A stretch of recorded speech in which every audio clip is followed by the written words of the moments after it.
नमस्कार साथियों, UPPSC daily news में आपका स्वागत है। पीसीएस प्रारंभिक परीक्षा हो चुकी है और बताया जा रहा है कि जो 6 सवाल हैं वो 6 सवाल गलत हैं और 2 सवाल और हैं जो अनुवाद के रूप में गलत किया गया है, जिसका हिंदी अनुवाद गलत किया गया है। इस हिसाब से अभ्यर्थियों ने कुल 8 सवालों पर आपत्ति की है। तो अगर बात करें सीरीज ए की प्रश्न संख्या 46 में काउंसिल ऑफ स्टेट्स का अनुवाद राज्य विधान परिषदों किया गया है, जबकि यहाँ राज्यसभा होना चाहिए। इसी प्रकार सीरीज ए के प्रश्न संख्या 146 में the union and it's territory का अनुवाद संघ तथा उसका कार्य क्षेत्र किया गया, जबकि यहाँ संघ और उसका राज्य क्षेत्र होना चाहिए। प्रश्न संख्या 2 में पूछा गया है कि उत्तर प्रदेश के निम्नलिखित में से कौन सा वन्यजीव अभ्यारण्य 1975 में बनाया गया था। इसमें विकल्प में दिए गए अभ्यारण्यों में किसी का स्थापना वर्ष 1975 नहीं है। साथ ही विकल्प डी में रायपूरक दिया गया है, जबकि इस नाम का कोई अभ्यारण्य यूपी में नहीं है। प्रश्न संख्या 41 में जैव आरक्षित क्षेत्रों का राज्यों से सुमेल करना है। सूची 2 में दिए राज्यों में यूपी भी है, जिसका सुमेल दिए गए किसी भी जैव आरक्षित क्षेत्र से नहीं है। इसके स्थान पर उत्तराखंड होना चाहिए, तभी उसे नंदा देवी जैव आरक्षित क्षेत्र से सुमेलित किया जा सकता है।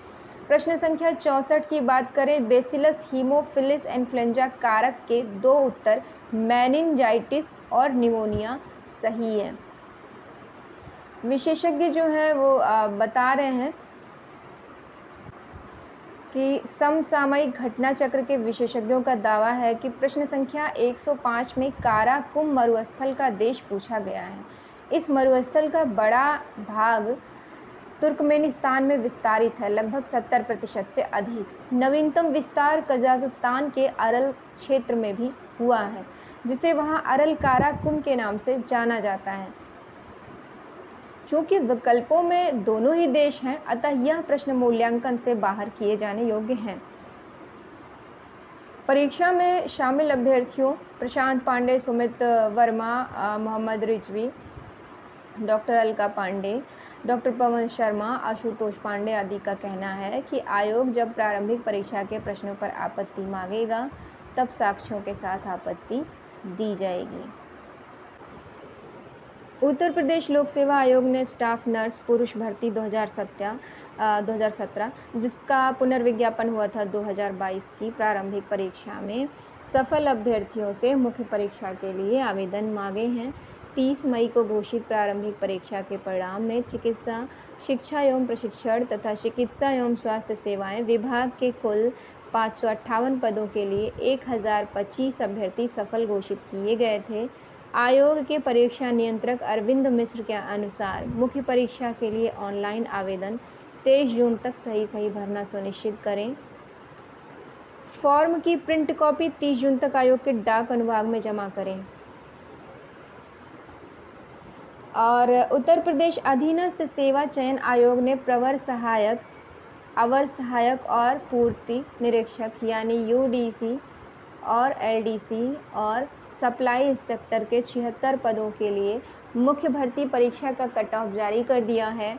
इसमें 2116 अभ्यर्थियों का चयन किया गया है। आयोग की ओर से सोमवार को जारी सामान्य व पिछड़ा दोनों वर्ग का कट ऑफ 86.17% रहा।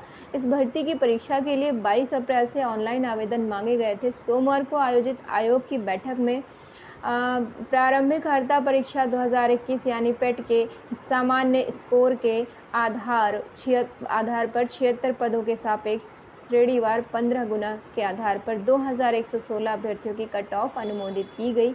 आयोग के सचिव अवनीश सक्सेना के अनुसार शॉर्टलिस्ट अभ्यर्थी मुख्य परीक्षा में शामिल होंगे।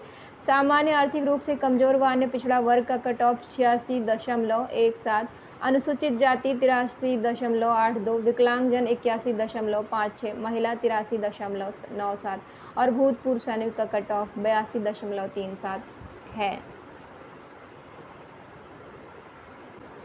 जल निगम शहरी अभियंताओं की इंजीनियरों की सेवानिवृत्त आयु 60 से बढ़ाकर 62 वर्ष किए जाने की तैयारी है। यूपी जल निगम निदेशक मंडल ने संस्तुति करते हुए प्रस्ताव नगर विकास विभाग को इसके लिए भेज दिया है। यूपी में भर्ती किए जाएंगे 1850 नगर नियोजक। आवास विभाग शहरों में आबादी के आधार पर 1850 नगर नियोजकों की भर्ती करने पर विचार कर रहा है। नीति आयोग की सिफारिश पर 30,000 की आबादी पर एक नगर नियोजक रखा जाना है। उच्चाधिकारियों की बैठक में इस संबंध में सहमति बन गई है। प्रदेश के शहरों में मौजूदा समय में करीब 5.50 करोड़ आबादी रहती है। सुनियोजित विकास के लिए ज़रूरत के आधार पर नगर नियोजक नहीं है। आवास विभाग के उच्चाधिकारियों की बैठक में नीति आयोग द्वारा तय किए गए मानक पर चर्चा हुई।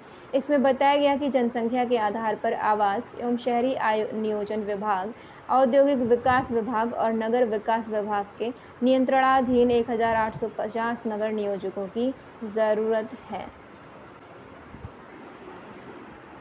रेलवे में एक्ट अप्रेंटिस के पद पर विज्ञापन जारी किया गया है, जिसमें 3,612 पद हैं और इसकी आवेदन की अंतिम तिथि है 27 जून 2022 तक।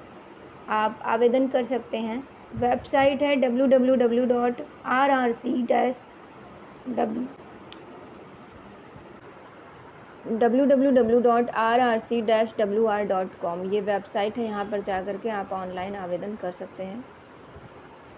उम्मीदवार किसी मान्यता प्राप्त बोर्ड से 10वीं परीक्षा पास होना चाहिए। इसके अलावा अभ्यर्थियों ने किसी मान्यता प्राप्त संस्थान से संबंधित ट्रेड में ITI की परीक्षा उत्तीर्ण की हो।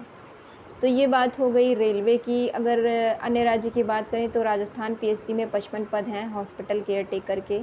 अंतिम तिथि है 29 जून और वेबसाइट है rpsc.rajasthan.gov.in। बात करें अगर झारखंड की तो झारखंड SSC में 452 पद हैं आशुलिपिक के और आवेदन की अंतिम तिथि 27 जुलाई है। वेबसाइट है www.jssc.nic.in।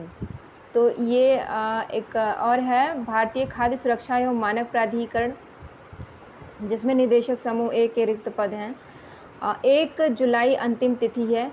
वेबसाइट है www.fssai.gov.in। वाणिज्य एवं उद्योग मंत्रालय में सहायक विकास आयुक्त समूह B राजपत्रित का पद खाली है। आवेदन की अंतिम तिथि है 10 जुलाई और वेबसाइट है dpiit.gov.in। NTPC लिमिटेड में कार्यपालक के पद पर आवेदन के मौके हैं, खाली है पद। 17 जून लास्ट डेट है और www.ntpc.co.in वेबसाइट है, आप जा कर के आवेदन कर सकते हैं। जो लोग इसमें पात्र हों वेबसाइट से जा कर के अपना पहले तो डिटेल चेक कर लें वहाँ पे कि कौन कौन पात्र हैं और भर सकते हैं। तो ये थी 14 जून की कुछ वैकेंसी से रिलेटेड, प्रतियोगी परीक्षाओं से रिलेटेड महत्वपूर्ण अपडेट थी जो मैं आप तक लेकर आई। बहुत बहुत धन्यवाद। नमस्कार।